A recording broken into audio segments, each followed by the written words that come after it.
মাননীয় সদস্যবৃন্দ, সংসদের শৃঙ্খলা রক্ষা করুন। অনুগ্রহ করে নিজের আসনে বসে পড়ুন। রাষ্ট্রপতির ভাষণ শুনুন।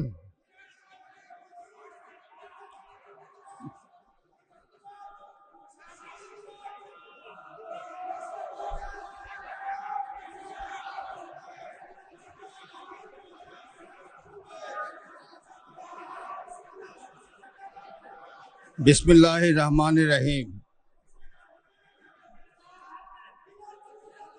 সম্মানিত সংসদ নেতা ও প্রধানমন্ত্রী,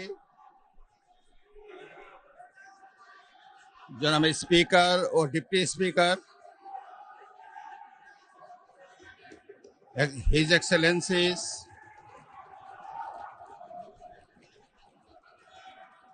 সম্মানিত সংসদ সদস্যবৃন্দ,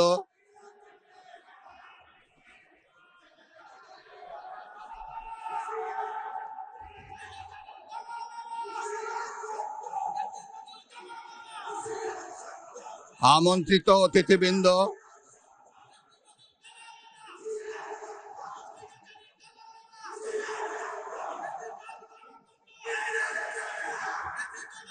প্রিন্ট এবং ইলেকট্রনিক মিডিয়ার সম্মানিত সাংবাদিক বৃন্দ, আপনাদের সবাইকে জানাই আন্তরিক অভিনন্দন ও শুভেচ্ছা।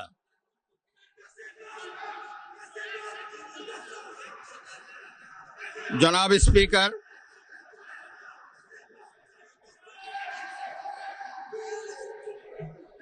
ত্রয়োদশ জাতীয় সংসদের এই উদ্বোধনী অধিবেশনে বাংলাদেশের ইতিহাসের এক ঐতিহাসিক মুহূর্ত।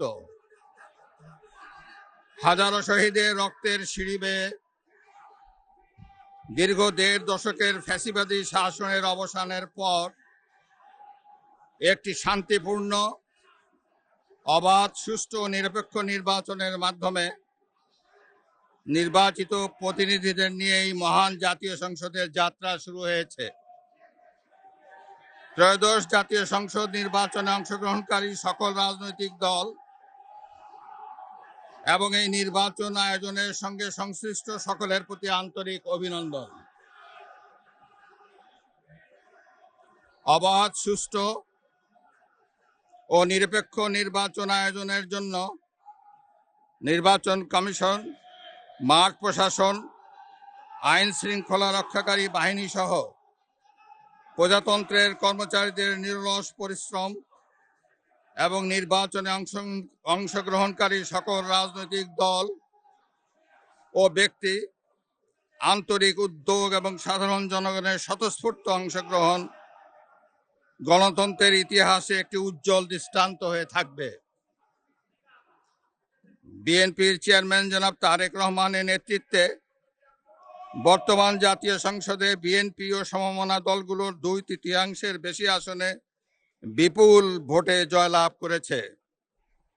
জাতীয় সংসদে একটি শক্তিশালী বিরোধী দলের পাশাপাশি কয়েকজন স্বতন্ত্র সদস্যও রয়েছেন। আমি এই সংসদে আপনার মাধ্যমে প্রধানমন্ত্রী তারেক রহমান এবং তার নেতৃত্বে গঠিত নতুন সরকারকে আন্তরিক অভিনন্দন জানাচ্ছি। জাতীয় সংসদের সকল সদস্যের প্রতিও রইল আমার প্রাণ ঢালা শুভেচ্ছা ও অভিনন্দন।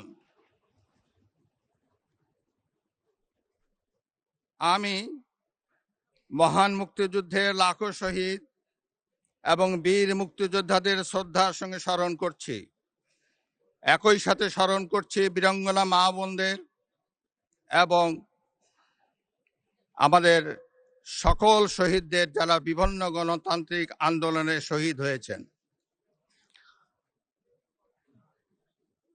স্বাধীনতার ঘোষক শহীদ রাষ্ট্রপতি জিয়াউর রহমান বীরুত্তম স্বাধীনতা এবং মুক্তিযুদ্ধের ইতিহাসের সকল নেতার অবদানকেও আমি শ্রদ্ধার সঙ্গে স্মরণ করছি। বাংলাদেশের 3 বারের নির্বাচিত সাবেক প্রধানমন্ত্রী ও বিএনপির সাবেক বেগম খালেদা জিয়ার অবদানকে শ্রদ্ধার সঙ্গে স্মরণ করছি। যিনি দেশে সংসদীয় গণতন্ত্র প্রতিষ্ঠা করেছেন। গণতন্ত্র প্রতিষ্ঠার লড়াইয়ে প্রতিবার সামনের কাতারে থেকে আপোষহীন নেতৃত্ব দিয়েছেন। জনাব স্পিকার, বাংলাদেশের গণতন্ত্রের ইতিহাসে 2024 সালের জুলাই আগস্ট মাসে ছাত্র জনতার গণ অভ্যুত্থান একটি গুরুত্বপূর্ণ ঘটনা। কোটা সংস্কার আন্দোলন থেকে এক পর্যায়ে এটি ফ্যাসিবাদ বিরোধী আন্দোলনের রূপ নেয়। দেশের ছাত্র জনতা, কৃষক, শ্রমিক, শিক্ষক, সাংবাদিক, বুদ্ধিজীবী, প্রবাসী তথা সকল শ্রেণী পেশার মানুষ গণতন্ত্রের পক্ষে রাজনৈতিক দলসহ সকলের সম্মিলিত আন্দোলনের ফলে 2024 সালের 5ই আগস্ট তৎকালীন ফ্যাসিস্ট সরকারের পতন ঘটে। হাজারো শহীদের রক্তের উপর দিয়ে তাবেদার ও ফ্যাসিবাদ মুক্ত নতুন গণতান্ত্রিক বাংলাদেশের সূচনা হয়। আমি 2024 সালে জুলাই আগস্ট ছাত্র জনতার গণ অভ্যুত্থানে শহীদ ও আহতদের এবং দীর্ঘ 1.5 দশকের ফ্যাসিবাদী শাসন আমলে গুম, খুন, বিচার বহির্ভূত হত্যাকাণ্ড এবং ফ্যাসিবাদ বিরোধী আন্দোলনে নির্যাতন ও নিপীড়নের শিকার সাধারণ মানুষ ও রাজনৈতিক দলের সদস্যবৃন্দকে কৃতজ্ঞতার সঙ্গে স্মরণ করছি, যাদের অসামান্য ত্যাগের মাধ্যমে বাংলাদেশ ফ্যাসিবাদ মুক্ত হয়ে গণতন্ত্রের পথে যাত্রা শুরু করেছে। সকলকে জানাই আমার আন্তরিক শ্রদ্ধা। 2024 সালের গণ অভ্যুত্থানে সহস্রাধিক মানুষ শহীদ হয়েছেন। নারী, পুরুষ, শিশু সহ আহত ও পঙ্গু হয়েছেন কমপক্ষে 30,000 মানুষ। 5 শতাধিক মানুষ চোখ হারিয়ে অন্ধত্ব বরণ করেছেন। 1971 সালের স্বাধীনতা অর্জনের যুদ্ধ, 2024 সালের দেশ এবং জনগণের স্বাধীনতা রক্ষার যুদ্ধ সহ এ যাবৎকাল দেশের ইতিহাসের সকল গণতান্ত্রিক আন্দোলনের শহীদদের আকাঙ্ক্ষিত বাংলাদেশ প্রতিষ্ঠার লক্ষ্যে সরকার কার্যক্রম অব্যাহত রেখেছে। 2024 সালে ছাত্র জনতার গণ অভ্যুত্থানে আহতদের দেশের বিভিন্ন হাসপাতালে চিকিৎসা চলমান রয়েছে। 137 জন গুরুতর আহত জুলাই যোদ্ধাকে উন্নত চিকিৎসার জন্য বিদেশে পাঠানো হয়েছে। আহতদের 12,043টি স্বাস্থ্য কার্ড দেওয়া হয়েছে। 1971 সালের বীর মুক্তিযোদ্ধা ও 2024 সালের জুলাই যোদ্ধাদের চিকিৎসা সহায়তা ও ভাতা অনলাইন ব্যাংকিং সিস্টেমে পরিচালিত হচ্ছে। সরকার জুলাই গণ অভ্যুত্থানের ইতিহাস সংরক্ষণ, গবেষণা, উন্নয়ন, দিবস উদযাপন সহ নানামুখী কার্যক্রম ও বাস্তবায়ন করে যাচ্ছে। বিশ্ব শিশু দিবস ও শিশু অধিকার সপ্তাহ 2025 উদযাপন উপলক্ষে 2025 সালের 6ই অক্টোবর সরকার জুলাইয়ের গণ অভ্যুত্থানে শিশু শহীদদের 60টি পরিবারকে এককালীন 50,000 টাকা সমমূল্যের প্রাইজ বন্ড এবং সম্মাননা স্মারক প্রদান করেছে। ওসমানী উদ্যানে জুলাই স্মৃতিস্তম্ভ নির্মাণের উদ্যোগ গ্রহণ করা হয়েছে। জুলাই আগস্ট গণ অভ্যুত্থানে শহীদদের স্মরণে শহীদি মৃত্যুর নির্দিষ্ট স্থানে স্ট্রিট মেমোরি স্ট্যাম্প স্থাপনের উদ্যোগ গ্রহণ করা হয়েছে। শহীদদের কবর সংরক্ষণ করা হয়েছে। জুলাই শহীদদের স্মৃতি অম্লান রাখতে জুলাই অভ্যুত্থানের স্মৃতি জাদুঘর এবং 64টি জেলায় স্মৃতিস্তম্ভ স্থাপন করা হয়েছে।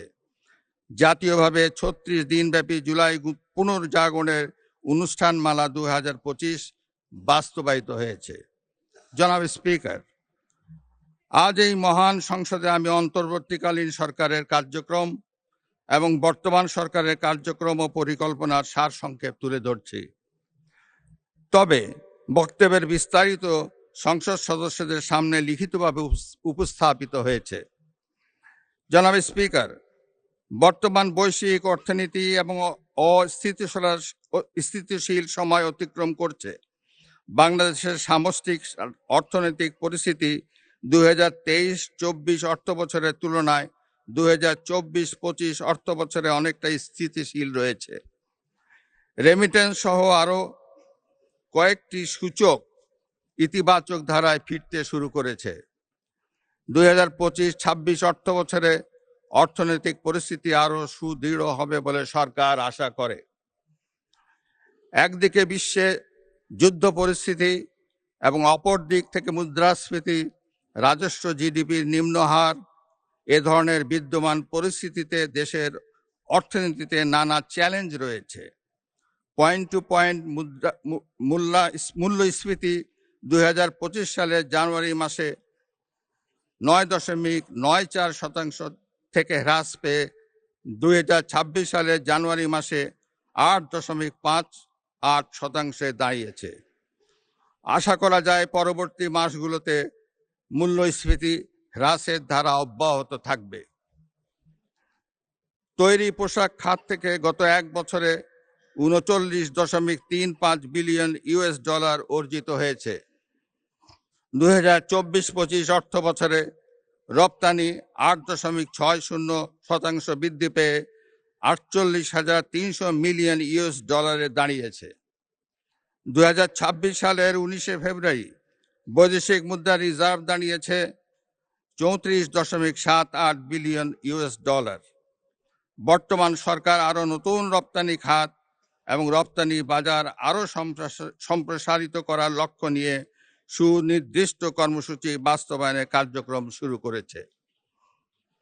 সরকার বাংলাদেশ ব্যাংক, রাষ্ট্রায়ত্ত বেসরকারি ব্যাংক, আর্থিক প্রতিষ্ঠান, বীমা কোম্পানি এবং পুঁজিবাজারের সঙ্গে সমন্বয়ের মাধ্যমে তদারকি কার্যক্রম উন্নতকরণ, আমানতকারীদের সুরক্ষা নিশ্চিতকরণ এবং খেলাপি ঋণ হ্রাসে গুরুত্ব দিয়েছে। বর্তমান সরকার ব্যাংক খাতে সুশাসন, মুদ্রাস্ফীতি নিয়ন্ত্রণ, সুদের হার যৌক্তিকরণ এবং জনগণের আস্থা ফিরিয়ে আনার জন্য কার্যকর নীতি প্রণয়ন করবে বলে আশা রাখি। এ লক্ষ্যে অর্থনৈতিক সংস্কার কমিশন গঠন করা হবে। পুঁজিবাজারের সংস্কারের জন্য একটি পুঁজিবাজার সংস্কার কমিশন গঠনের পাশাপাশি ফ্যাসিবাদের শাসন আমলে পুঁজিবাজারে সংগঠিত অনিয়মও তদন্ত করবে।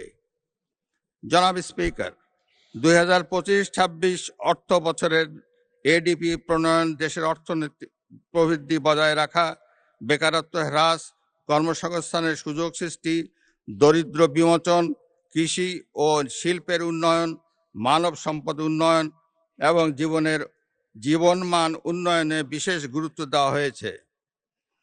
বর্তমান সরকার অর্থনীতির গণতন্ত্রায়ন, অলিগার্কিক কাঠামো ভেঙে জনগণের অংশগ্রহণ নিশ্চিত করবে। ঋণ নির্ভর অর্থনীতিকে বিনিয়োগ নির্ভর অর্থনীতিতে রূপান্তরই হবে বর্তমান সরকারের মূল লক্ষ্য। কর্মসংস্থান সৃষ্টি ও সম্পদ তৈরিতে বিনিয়োগ নির্ভর অর্থনীতি হবে চালিকা শক্তি।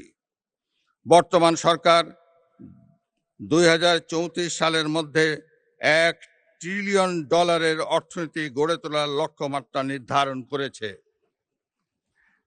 বাংলাদেশের কৃষি খাত, খাদ্য ও পুষ্টি নিরাপত্তা নিশ্চিতকরণ, কর্মসংস্থান সৃষ্টি, দারিদ্র্য হ্রাস এবং অর্থনৈতিক স্থিতিশীলতা অর্জনের গুরুত্বপূর্ণ ভূমিকা করছে।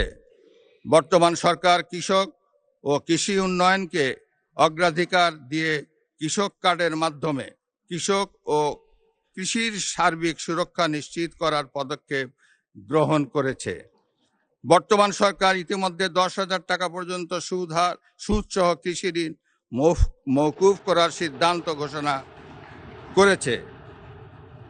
এর ফলে 11 লাখেরও বেশি কৃষক সরাসরি উপকৃত হবে।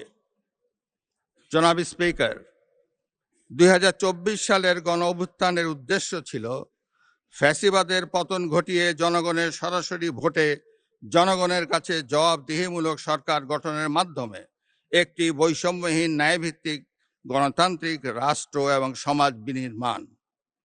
সেই লক্ষ্য অর্জনে ফ্যাসিবাদ পতন পরবর্তী সরকার কর্তৃক রাষ্ট্র মেরামতের অংশ হিসাবে জনগুরুত্বপূর্ণ খাত সংস্কারের লক্ষ্যে 11টি সংস্কার কমিশন গঠন করা হয়েছিল। বর্তমান সরকারও করব কাজ, গড়ব দেশ, সবার আগে বাংলাদেশ। এই স্লোগানকে উপজীব্য করে দলীয় নির্বাচনী ইশতেহার ঘোষণা করেছিল। ইশতেহারে রাষ্ট্র ব্যবস্থার সংস্কারের গণতন্ত্র, জবাবদিহিতা ও সুশাসন এই তিনটি বিষয়কে অগ্রাধিকার দেওয়া হয়েছে। তবে সরকারের সকল পরিকল্পনা বাস্তবায়নের জন্য প্রয়োজন কঠোর হস্তে দুর্নীতি নিয়ন্ত্রণ এবং আইন শৃঙ্খলা পরিস্থিতির উন্নয়ন। এই দুইটি বিষয় নিয়ন্ত্রণে বর্তমান সরকার দৃঢ়তার সঙ্গে কাজ করছে। দেশে দুর্নীতি নিয়ন্ত্রণে বিএনপি সরকারের ট্র্যাক রেকর্ড রয়েছে। তৎকালীন আওয়ামী লীগ সরকারের বাংলাদেশকে দুর্নীতিতে চ্যাম্পিয়ন বানিয়ে 2001 সালের জুন মাসে ক্ষমতা থেকে বিদায় নিয়েছিল। 2001 সালের অক্টোবর মাসে পূর্ববর্তী সরকারের রেখে যাওয়া দুর্নীতিতে চ্যাম্পিয়ন বাংলাদেশের দায়িত্ব নিয়ে বেগম খালেদা জিয়ার নেতৃত্বাধীন সরকার দুর্নীতি দমনে কঠোর পদক্ষেপ গ্রহণ করে। এছাড়া দুর্নীতি প্রতিরোধের লক্ষ্যে দুর্নীতি দমন কমিশন আইন 2004 প্রণয়ন করে। এর ফলে বিশ্বে দুর্নীতিতে চ্যাম্পিয়ন হওয়ার কলঙ্ক থেকে বাংলাদেশ মুক্তি পায়। 2006 সালের অক্টোবর মাসে বিএনপি যখন রাষ্ট্র ক্ষমতা থেকে বিদায় নেয়, তার অনেক আগেই বিশ্বে দুর্নীতিতে চ্যাম্পিয়নের কলঙ্ক থেকে মুক্ত হয়ে বাংলাদেশ এশিয়ার ইমার্জিং টাইগার হিসাবে স্বীকৃতি পায়। এবারও দুর্নীতি দমন এবং আইন শৃঙ্খলা নিয়ন্ত্রণই হবে বর্তমান সরকারের প্রথম এবং প্রধান অগ্রাধিকার। জনাব স্পিকার, দেশের অর্ধেকেরও বেশি নারী শক্তিকে রাষ্ট্র রাজনীতির মূলধারার বাইরে রেখে স্বনির্ভর বাংলাদেশ গড়ে তোলা সম্ভব নয়। নারীর অর্থনৈতিক ক্ষমতায়ন নিশ্চিত করতে বর্তমান সরকার নানামুখী পদক্ষেপ গ্রহণ করেছে। এরই অংশ হিসাবে বর্তমান সরকার দেশের প্রতিটি পরিবারে নারী প্রধানের নামে ফ্যামিলি কার্ড ইস্যু করার কার্যক্রম চালু করেছে। প্রতিটি পরিবারে নারী প্রধানের নামে ফ্যামিলি কার্ড ইস্যু হলেও প্রথম পর্যায়ে প্রান্তিক ও নিম্ন আয়ের পরিবারগুলোকে আত্মনির্ভরশীল হতে ফ্যামিলি কার্ডের মাধ্যমে নগদ 2500 টাকা কিংবা সমপরিমাণ প্রয়োজনীয় খাদ্য সহায়তা দেওয়া হবে। সরকার ইতোমধ্যে দেশের 14টি জেলায় পাইলট প্রকল্প হিসাবে ফ্যামিলি কার্ড চালু করেছে।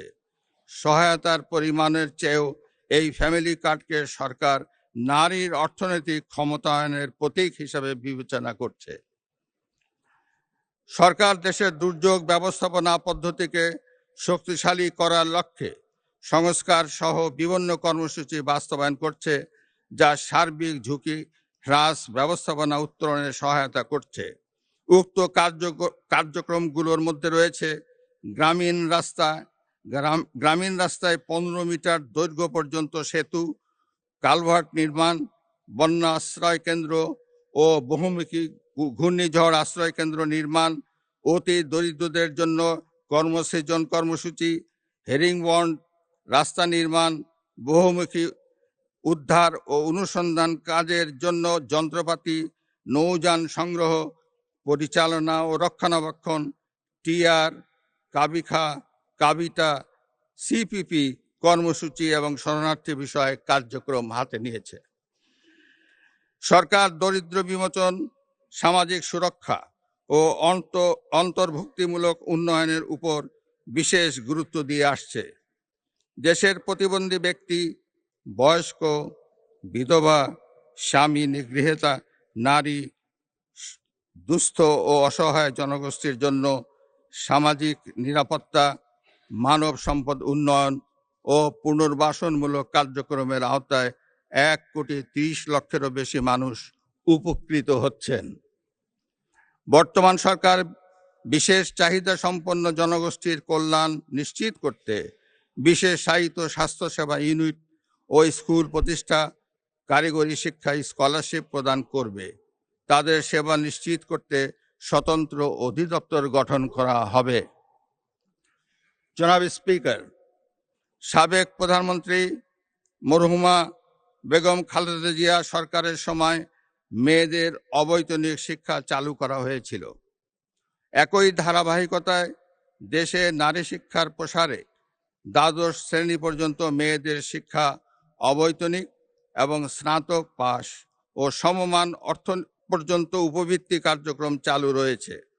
একই ধারাবাহিকতায় বর্তমান সরকার নারীদের জন্য স্নাতকোত্তর পর্যায়েও অবৈতনিক শিক্ষার সুযোগ সৃষ্টির পরিকল্পনা গ্রহণ করেছে।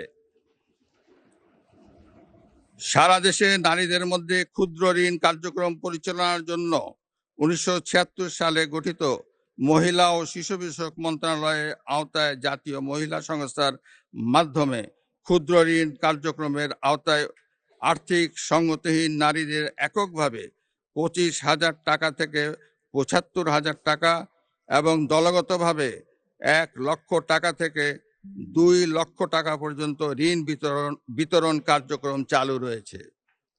জাতীয় মহিলা সংস্থার নারী নির্যাতন প্রতিরোধ সেল এর মাধ্যমেও বিভিন্ন ইস্যুতে নির্যাতিত নারীদের বিনা খরচে আইনগত সহায়তা কার্যক্রম অব্যাহত রয়েছে। এসব কার্যক্রম অব্যাহত রাখার পাশাপাশি নারীদের আত্মনির্ভরশীল করে তুলতে বর্তমান সরকার ফ্যামিলি কার্ড প্রবর্তন ছাড়াও আরও কিছু কার্যক্রম চালু করেছে। জনাব স্পিকার, পরিবেশ দূষণ ও জলবায়ু পরিবর্তনের অভিঘাত মোকাবেলায় সরকার নিরলসভাবে কাজ করে যাচ্ছে। বর্তমান সরকার আগামী 5 বছরে স্বেচ্ছাশ্রম ও সরকারি উদ্যোগে সারা দেশে 25 কোটি বৃক্ষরোপণ ও সবুজ কর্মসংস্থানের সৃষ্টি কাজ শুরু করেছে। প্রতি বছর 5 কোটি বৃক্ষরোপণের পরিকল্পনা বাস্তবায়নের কাজ ইতিমধ্যে শুরু হয়েছে। এই কর্মসূচি সুষ্ঠুভাবে বাস্তবায়ন করতে বৃক্ষ চারা উৎপাদনের জন্য 10,000 নতুন নার্সারি উদ্যোক্তা গড়ে তোলা হবে, যা 2.5 লক্ষাধিক কর্মসংস্থান তৈরি করবে। 2025 সালের জানুয়ারি মাস থেকে দেশের সকল ভূমি সেবা একটি সমন্বিত ডিজিটাল প্ল্যাটফর্মে অন্তর্ভুক্ত করা হয়েছে।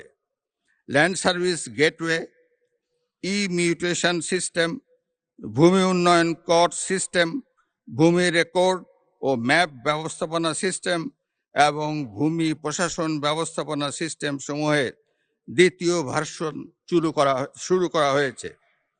নাগরিকদের জন্য ভূমি সেবা সহায়তা নির্দেশিকা 2025 এবং ভূমি সেবায় অভিযোগ ব্যবস্থাপনা নির্দেশিকা 2026 প্রণয়ন করা হয়েছে। দেশের 889টি ভূমি সেবা সহায়তা কেন্দ্র এবং কল সেন্টার 16122 চালু করা হয়েছে। বর্তমান সরকার এসব কার্যক্রম সুসংহত ও সমন্বিত করে জনগণের হয়রানি রোধ এবং দ্রুত সেবা প্রাপ্তি নিশ্চিত করার কার্যক্রম চালু করেছে।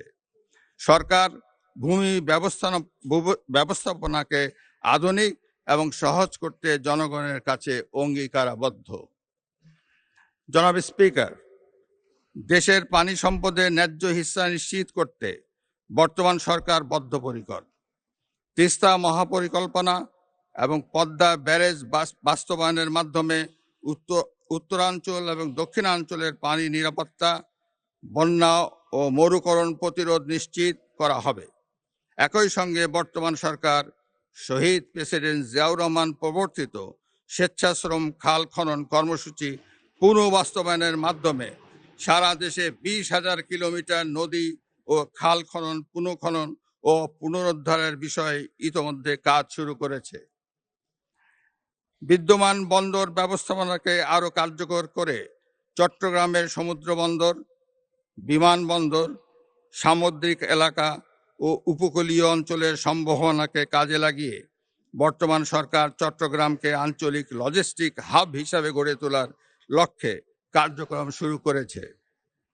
চট্টগ্রাম বন্দরে জাহাজে ওয়েটিং টাইম 0 পর্যায়ে রাখা গেলে বন্দর ব্যবস্থাপনায় কাঙ্ক্ষিত উন্নয়ন সাধিত হবে বলে সরকার আশা করে।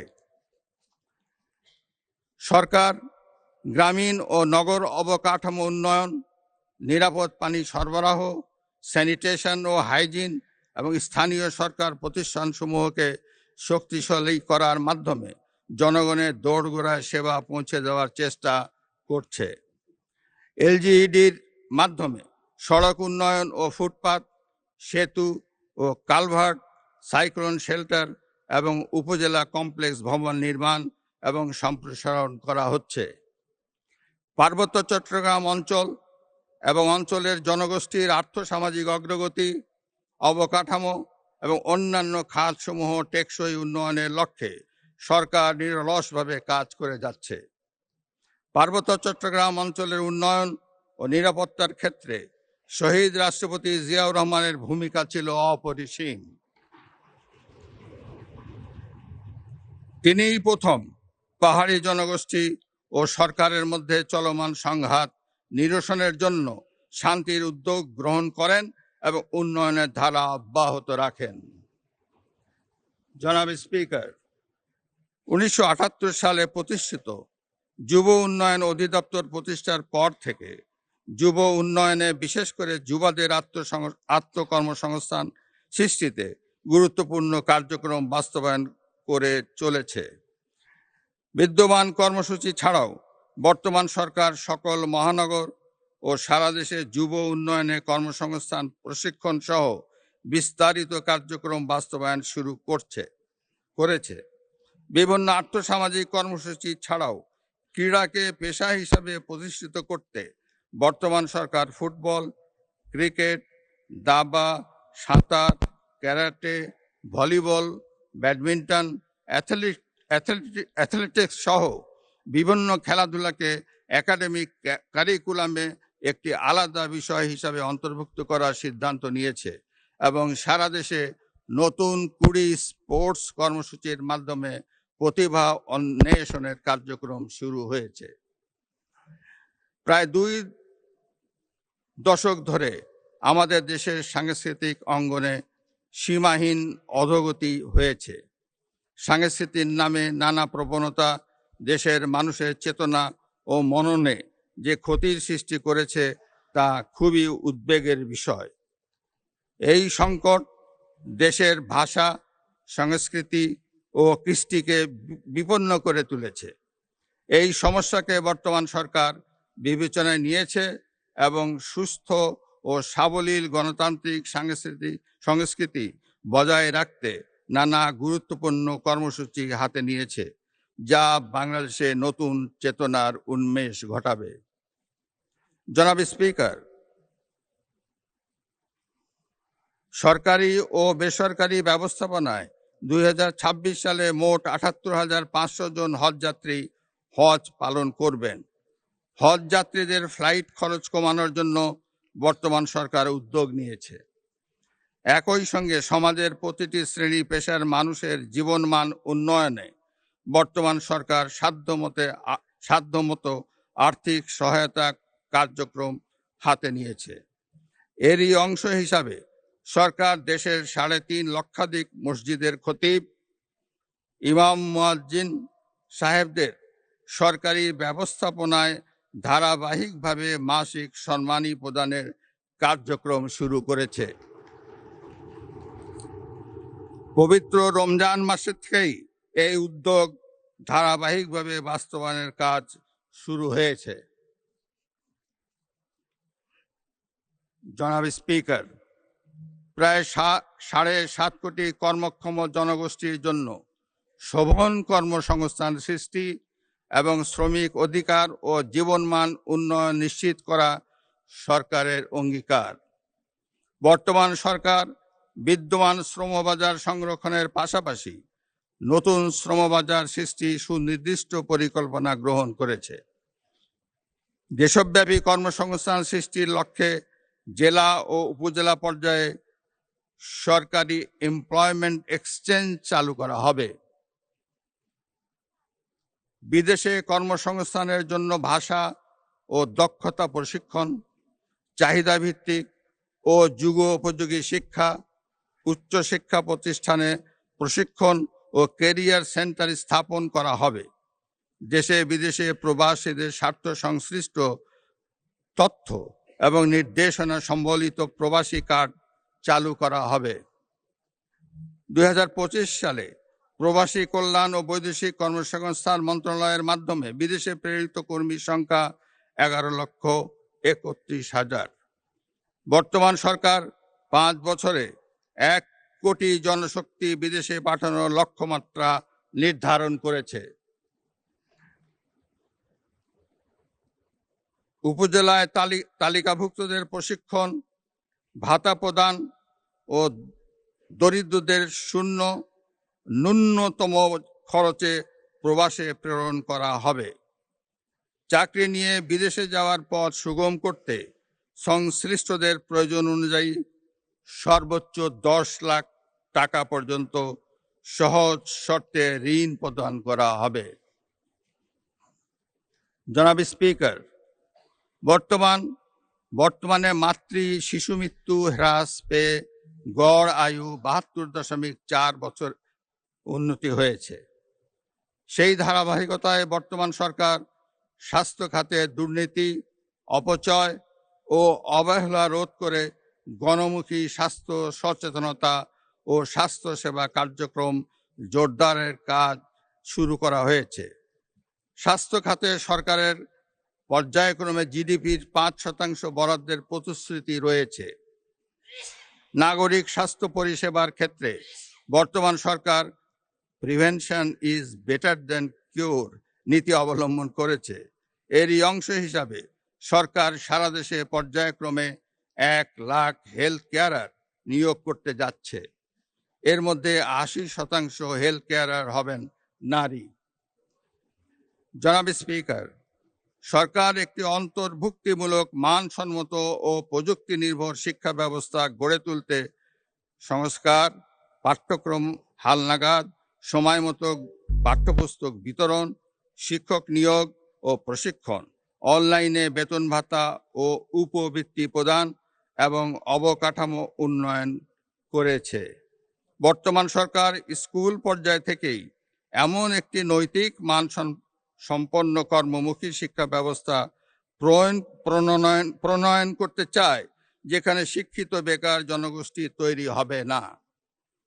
কোনো কারণে শিক্ষাবর্ষের যে কোনো পর্যায় থেকে কোনো শিক্ষার্থী ড্রপ আউট হয়ে গেলেও যাতে বেকার থাকতে না হয়, সেটি মাথায় রেখেই ব্যবহারিক এবং কারিগরি শিক্ষাকে প্রাধান্য দিয়ে শিক্ষা কারিকুলাম সংস্কারের উদ্যোগ নিয়েছে।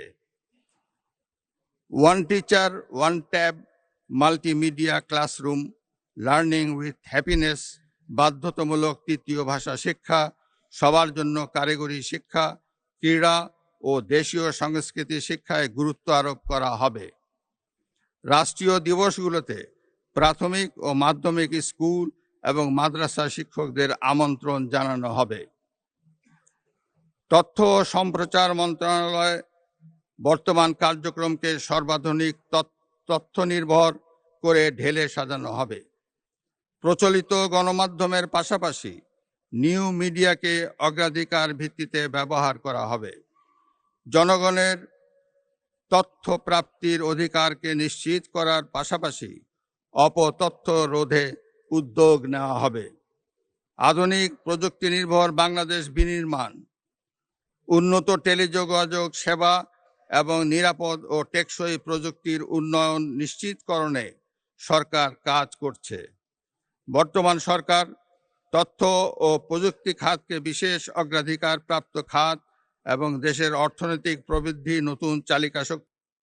এ লক্ষ্য পূরণে সরকার বাংলাদেশকে বৈশ্বিক পর্যায়ে একটি অন্যতম এআই হাব এবং হার্ডওয়্যার উৎপাদন কেন্দ্রে পরিণত করবে। এই খাতে 10 লক্ষ নতুন কর্মসংস্থান সৃষ্টি, সবার জন্য দ্রুত ও নির্ভরযোগ্য ইন্টারনেট সেবা নিশ্চিত করা হবে। পেপ্যাল সহ প্রযুক্তি নির্ভর ক্যাশ লাইট অর্থনীতি, ক্লাউড ফাস্ট প্রযুক্তির আওতায় দেশে প্রথম এআই চালিত ডেটা সেন্টার স্থাপন এবং বাংলাদেশকে গুগল, ফেসবুক, অ্যামাজন ও মাইক্রোসফটের মতো প্রতিষ্ঠান অ্যাজ ডেটা সেন্টার হবে হিসাবে গড়ে তোলার উদ্যোগ নেওয়া হয়েছে। দেশের অর্থনীতিকে শক্তিশালী করার জন্য প্রতিবন্ধী সহ যুবক যুবতী, উদ্যোক্তা ও স্টার্ট আপদের জন্য প্রশিক্ষণ, অনুদান ও মেন্টরশিপ চালু করা হয়েছে। দেশব্যাপী ই সেবা প্রদানে ন্যাশনাল পোর্টাল ফ্রেমওয়ার্ক 2 2.0 চালুকরণ সহ ব্রডব্যান্ড কানেক্টিভিটিস, স্কুল ল্যাব, মুক্ত পাঠ, ই-লার্নিং, ডিজিটাল স্বাক্ষর ও মাই গভ প্ল্যাটফর্মের মাধ্যমে নাগরিকদের সেবা সহজীকরণের পাশাপাশি অনলাইন সত্যায়ন, ই-টিকেটিং ও এক পে সুবিধার প্রসারিত করা হয়েছে। বিনিয়োগ বান্ধব নীতি, স্টার্টআপ ও উদ্ভাবন ফান্ড, উন্মুক্ত প্রতিযোগিতা এবং সাশ্রয়ী সেবা প্রদান নিশ্চিত করা হবে। বন্ধ পাট কল সহ অন্যান্য কল কারখানা পর্যায়ক্রমে চালুর মাধ্যমে কর্মসৃজনের ব্যবস্থা করা হবে। জনাব স্পিকার, দেশের জ্বালানি নিরাপত্তা নিশ্চিতকরণ, জীবাশ্ম জ্বালানি সহ আমদানি ভিত্তিক জ্বালানির উপর নির্ভরশীলতা হ্রাস করে নবায়নযোগ্য জ্বালানি হতে বিদ্যুৎ উৎপাদন বৃদ্ধির উপর সরকার গুরুত্ব আরোপ করেছে। বর্তমান সরকার বিদ্যুৎ ও জ্বালানি খাত উন্নয়নে উৎপাদন ও সঞ্চালন সক্ষমতা বৃদ্ধি কল্পে 2030 সালের মধ্যে বিদ্যুৎ উৎপাদন ক্ষমতা 35,000 মেগাওয়াটে উন্নীত করা এবং সঞ্চালন লাইন 25,000 সার্কিট কিলোমিটারে সম্প্রসারণ করা হবে। 2026 সালে 31টি কূপ খননের মাধ্যমে গ্যাস উৎপাদন বৃদ্ধি করে 327 মিলিয়ন ঘনফুট গ্যাস জাতীয় গ্রিডে সংযুক্ত করা হবে। উৎপাদন বন্টনে চুক্তির আওতায় স্থলভাগ ও সমুদ্র অঞ্চলে তেল গ্যাস অনুসন্ধানের লক্ষ্যে শীঘ্রই বিডিং রাউন্ড আহ্বান করা হবে। এছাড়া বাপেক্সকে শক্তিশালীকরণের লক্ষ্যে অতিরিক্ত 2টি রিগ ক্রয় সহ জনবলকে আধুনিক প্রশিক্ষণ দেওয়া হবে। জনাব স্পিকার, দেশের আর্থসামাজিক উন্নয়নে নিরাপদ, আধুনিক ও পরিবেশ বান্ধব সড়ক নেটওয়ার্ক গড়ে তুলতে সরকার কাজ করছে। বর্তমানে 22,724 কিলোমিটার মহাসড়কের মাধ্যমে রাজধানীর সঙ্গে দেশব্যাপী সংযোগ জোরদার করা হয়েছে। বর্তমান সরকার যোগাযোগ ও পরিবহন খাতে সড়ক পরিবহন ব্যবস্থা উন্নয়নের মাধ্যমে জাতীয় এক্সপ্রেসওয়ে গ্রিড গড়ে তুলবে। নৌ পরিবহন ব্যবস্থায় বৃত্তাকার জনপথ, নদী ও সমুদ্র বন্দর সংযোগ এবং আধুনিক ওয়াটার হাইওয়ে নির্মাণ করা হবে। সারা দেশে রেল যোগাযোগ ব্যবস্থা সম্প্রসারণ, রেল পরিচালনা আধুনিকায়ন এবং এক্সপ্রেস সার্ভিস বৃদ্ধি করা হবে। এই খাতে সরকারি বেসরকারি অংশীদারিত্ব, মেট্রো রেল ও দূরপাল্লায় বিশেষ ছাড়, মনোরেল এবং বুলেট ট্রেন সংযোগ স্থাপন করা হবে। বিমান পরিবহন ব্যবস্থায় নিরাপদ কার্গো ও হয়রানিমুক্ত যাত্রী সেবা নিশ্চিত করা হবে। ইতোমধ্যে হজ যাত্রীদের বিমান ভাড়া কমানোর উদ্যোগ নেওয়া হয়েছে।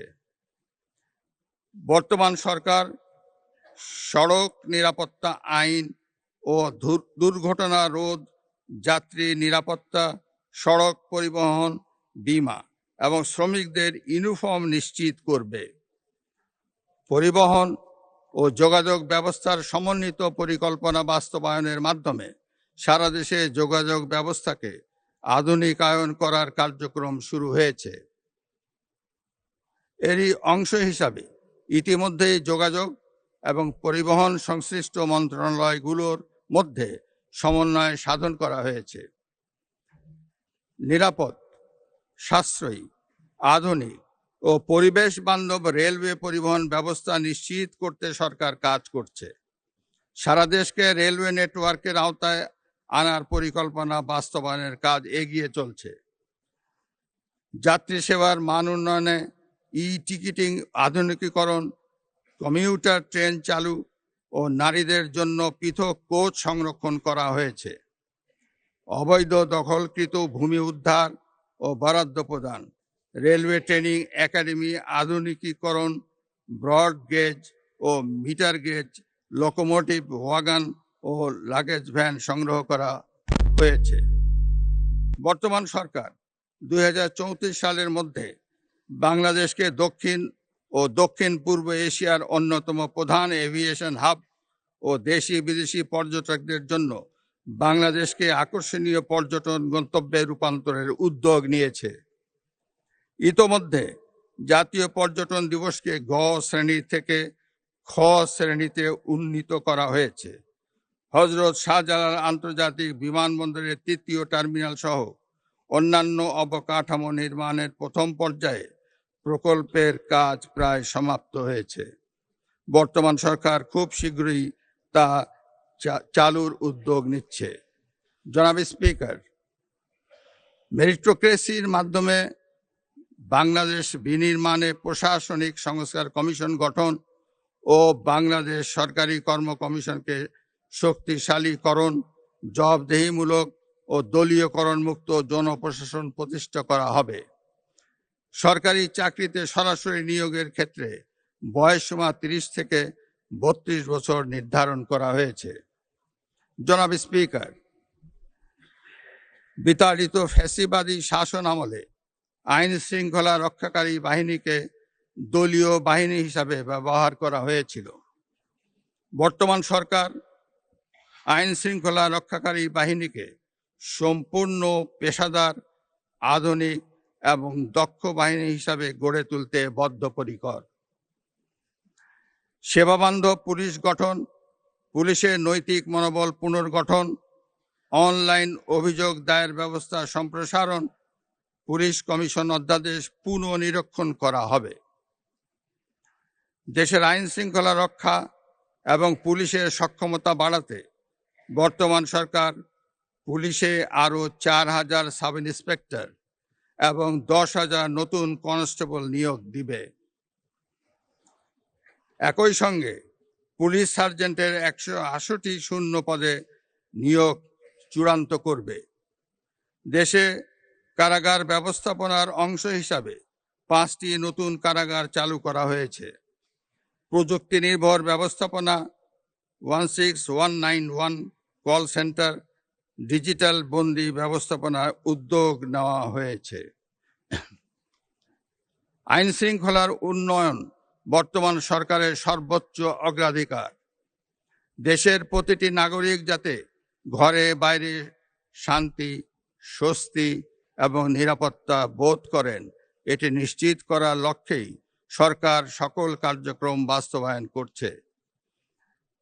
সারা দেশে আইন শৃঙ্খলা অবনতির অন্যতম কারণ হিসাবে বর্তমান সরকার অনলাইন জুয়া সহ সকল ধরনের জুয়া এবং মাদকের বিস্তারকে চিহ্নিত করেছে। ফলে জুয়া এবং মাদক নিয়ন্ত্রণে বর্তমান সরকার সারা দেশে বিশেষ অভিযান পরিচালনা শুরু করেছে। একই সঙ্গে অবৈধ অস্ত্র, গোলা বারুদ, ধারালো অস্ত্র ও হাতবোমা উদ্ধার এবং অপরাধীদের গ্রেপ্তার অভিযান চলবে। এছাড়া চিহ্নিত চাঁদাবাজ ও সন্ত্রাসীদের বিরুদ্ধে সুপরিকল্পিত অভিযান পরিচালনার উদ্যোগ নেওয়া হবে।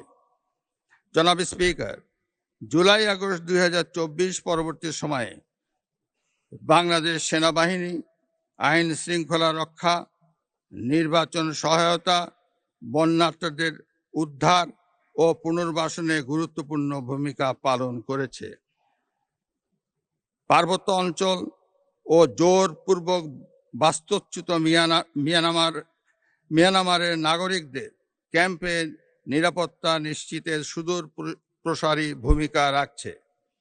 জাতিসংঘ শান্তিরক্ষা মিশনে দক্ষতার সঙ্গে অংশগ্রহণ করে দেশের ভাবমূর্তি উজ্জ্বল করেছে এবং আন্তর্জাতিক ক্রীড়া ক্ষেত্রেও তাদের সফলতা উল্লেখযোগ্য। বর্তমান সরকার মনে করে সুশৃঙ্খল, রাজনীতি মুক্ত ও যুগ উপযোগী সক্ষমতায় গড়ে ওঠা প্রতিরক্ষা বাহিনী কেবল দেশকে নিরাপদ রাখতে পারে। ফলে প্রতিরক্ষা ব্যবস্থা জোরদারে সুশৃঙ্খল ও আধুনিক সশস্ত্র বাহিনী গড়ে তুলে চতুর্মাত্রিক সক্ষমতা ও বিশ্বাসযোগ্য প্রতিরোধ ক্ষমতা নিশ্চিত করা হবে। বর্তমান সরকার একটি জাতীয় নিরাপত্তা কৌশল প্রণয়ন করবে। এতে মাল্টি ডোমেইন যুদ্ধ ক্ষমতা, স্থল, নৌ ও বিমান বাহিনীর শক্তিমত্তা এবং দেশীয় প্রযুক্তিগত সক্ষমতা বৃদ্ধিতে অগ্রাধিকার দেওয়া হবে। সন্ত্রাসবাদ, চরমপন্থা ও উগ্রবাদের বিরুদ্ধে শূন্য সহনশীলতার নীতিতে কঠোর অবস্থান গ্রহণ করে জাতীয় ঐক্যমত্য গড়ে তোলা হবে এবং আইনগত ব্যবস্থার পাশাপাশি সামাজিক ও প্রতিরোধমূলক কৌশল বাস্তবায়নের মাধ্যমে এসব হুমকি সম্পূর্ণরূপে দমন করা হবে। জনাব স্পিকার, আইনের শাসন প্রতিষ্ঠা করার লক্ষ্যে সরকার অঙ্গীকারবদ্ধ। বর্তমান সরকার বিচার বিভাগের কার্যক্রম, স্বাধীনতা নিশ্চিতকরণ, মামলার জট হ্রাস ও বিচার প্রাপ্তি, হয়রানি মুক্তিকরণ, দুর্নীতিমুক্তকরণে বিচার সেবা আধুনিকীকরণ, বিচারপতি নিয়োগ আইন প্রণয়ন, জুডিশিয়াল কমিশন গঠন, সুপ্রিম জুডিশিয়াল কাউন্সিল ব্যবস্থার ধারাবাহিকতা রক্ষায় কাজ করে যাচ্ছে। জনাব স্পিকার, ফ্যাসিবাদ মুক্ত বাংলাদেশে বর্তমান সরকারের পররাষ্ট্র নীতির মূল দর্শন সবার আগে বাংলাদেশ।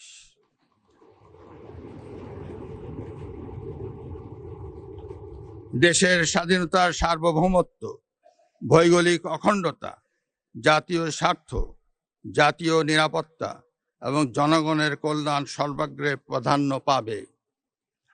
সকল রাষ্ট্রের সঙ্গে সমতা, ন্যায্যতা, বাস্তবধর্মী পারস্পরিক স্বার্থের স্বীকৃতি ভিত্তিক এবং আন্তর্জাতিক বিধিবিধান অনুযায়ী দ্বিপাক্ষিক ও বহুপাক্ষিক সম্পর্ক প্রতিষ্ঠার নীতি অনুসৃত হবে।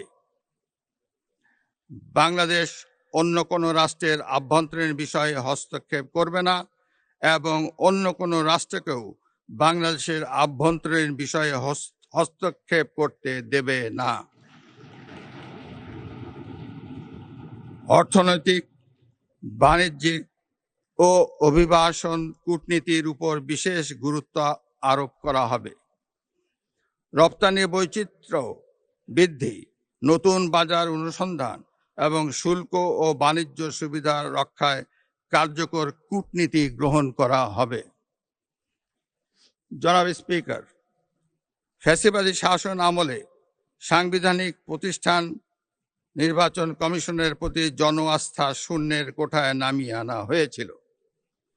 ত্রয়োদশ জাতীয় নির্বাচনের মাধ্যমে নির্বাচন কমিশনের প্রতি জনগণের আস্থা ফিরে এসেছে। নির্বাচন কমিশন যাতে জনগণের আস্থা ও বিশ্বাসে বলীয়ান থাকতে পারে, বর্তমান সরকার আগামী দিনে নির্বাচনী কার্যক্রমে সেটি সমুন্নত রাখবে। নির্বাচন কমিশনের মতো দেশের প্রতিষ্ঠানগুলো যাতে আইন অনুযায়ী স্বাধীনভাবে নিজেদের কার্যক্রম পরিচালনা করতে পারে, বর্তমান সরকার সেটি নিশ্চিত করবে। জনাব স্পিকার, জনগণের রাজনৈতিক এবং অর্থনৈতিক ক্ষমতায়ন ছাড়া দেশে টেকসই উন্নয়ন সম্ভব নয়। রাষ্ট্র পরিচালনার সকল কার্যক্রমে জনগণের গণতান্ত্রিক অধিকার প্রতিষ্ঠা ও চর্চার ক্ষেত্রে বর্তমান সরকার প্রতিশ্রুতিবদ্ধ। একটি ভঙ্গুর অর্থনৈতিক পরিস্থিতির মধ্য দিয়ে সরকার একটি ন্যায়ভিত্তিক, মানবিক, স্বনির্ভর ও গণতান্ত্রিক বাংলাদেশ প্রতিষ্ঠার পথে এগিয়ে চলছে। এক্ষেত্রে নবগঠিত সরকারের সামনে দারিদ্র্য বিমোচন, দুর্নীতি দমন ও আইন শৃঙ্খলা নিয়ন্ত্রণই বিরাট চ্যালেঞ্জ।